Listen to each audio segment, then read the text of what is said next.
California earthquake.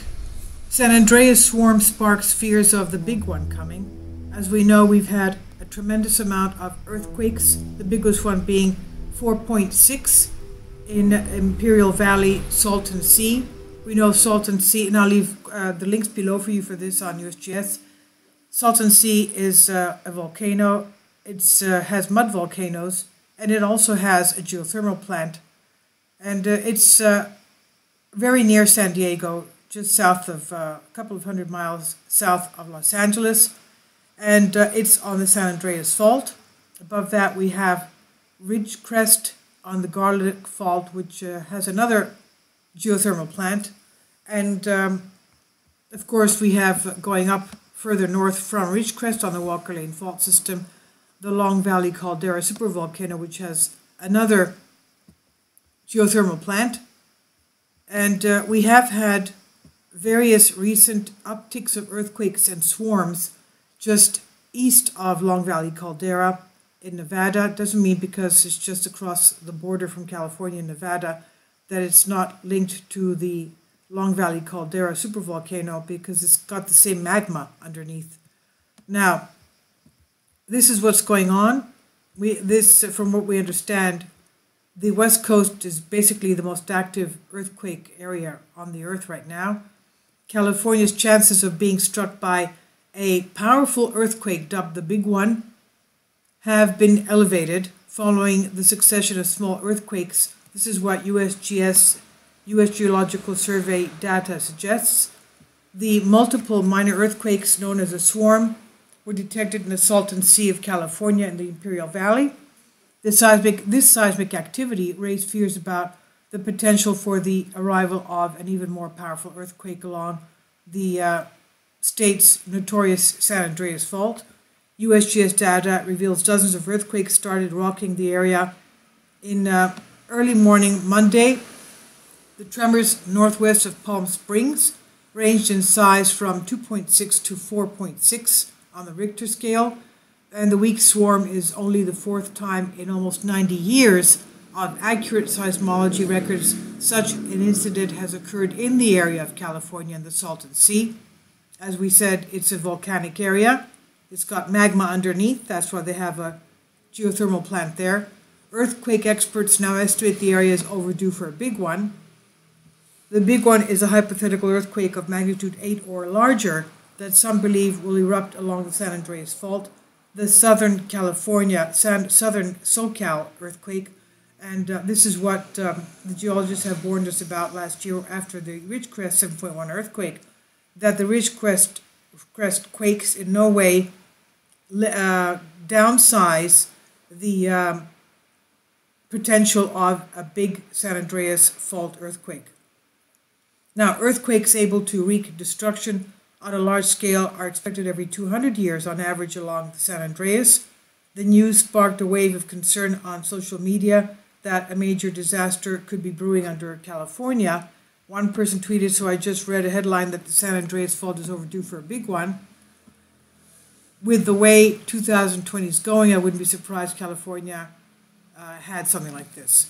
Now, another person said California earthquake. I keep saying we're about due for a big one. But southern area around the city has not experienced such an earthquake since 1680 to 1690. And the USGS has come out with estimates as to what can happen. They say there's an approximate 20% chance of a magnitude 7.5 earthquake or higher occurring on this fault in the next 30 years. And the USGS said during this earthquake swarm, the probability of larger earthquakes in this region is significantly greater than usual. The southernmost section of the San Andreas Fault is capable of rupturing in large magnitude earthquakes, magnitude 7 or higher, but the last earthquake that strong was more than 300 years ago. In a typical week, there is approximately 1 in 10,000 chance of a magnitude 7 higher earthquake on the southernmost San Andreas Fault. That probability is significantly elevated while swarm activity remains high, they explain. An estimate 1 in 100 chance of a powerful earthquake occurring in the next few days is a worrying rise from the usual 1 in 10,000 odds. So you can see it's now 1 in 100 instead of 1 in 1,000.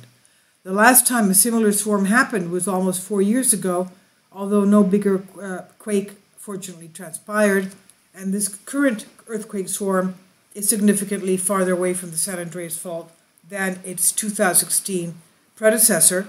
Experts forecast in the worst case scenario the big one has the potential to be a devastating 8.2 magnitude earthquake.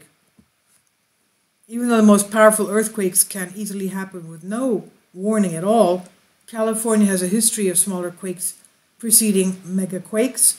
In 1857, the San Andreas fault saw a 7.8 magnitude earthquake preceded by two smaller scale quakes further north, and in 1991, a 6.1 magnitude quake in Joshua Tree National Park anticipated a succession of strengthening earthquakes, and a 7.1 magnitude earthquake in July.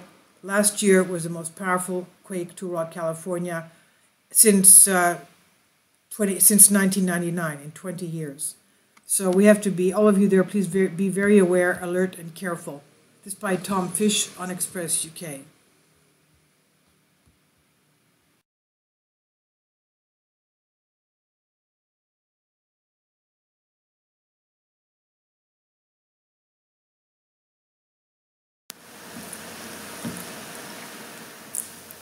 If you'd like to join me on my Patreon account, you will hear content not covered by mainstream media. These riveting stories will be based on my research, and I will state my opinions and give my personal insight on diverse and controversial subjects and world events not covered by mainstream media, and not supported by YouTube guidelines. So whatever I have on my Patreon, most of those will not be on my YouTube channel. Please consider becoming a member today. More of the most significant and important videos will be on my Patreon channel. Your support helps me to continue my research and keeps this YouTube channel alive. And we depend on your support, your generous charity, because we help economically challenged families here in Athens, Greece, in Kapota, and we also help the young generation with university tuition and the community around our church. Thank you.